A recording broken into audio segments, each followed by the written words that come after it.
guys, I'm in the back of the property. I've been working on this trail here. Let's take a look at the 3D printed light, how it's mounted to the tractor.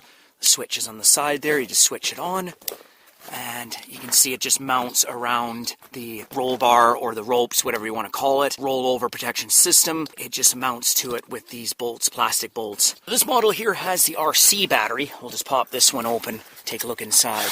You can see here the RC battery sits inside, and then it has a Dean's plug that plugs into the unit.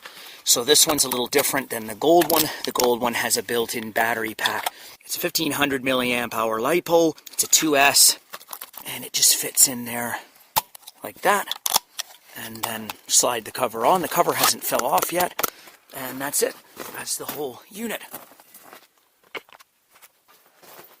What's going on, guys? How's it going? Alright guys, so it is a 3D printed reverse light for the Kubota L2501. It could fit onto other tractors. You could just design yours to fit to whatever size. So I designed this on Tinkercad. Tinkercad is a website you can use to design models, and you can then download the STL file and then you print it on your 3D printer. Everything on here is 3D printed except for the electrical parts. Even the bolts are 3D printed, so that makes it very easy. You don't have to hunt around for any bolts if you can't find. I made two of these. The blue one uses an RC battery. This one here has a built-in battery pack.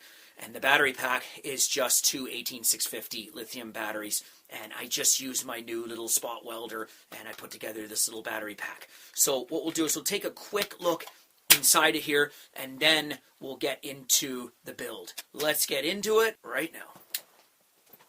I just have a little door here you can pull open.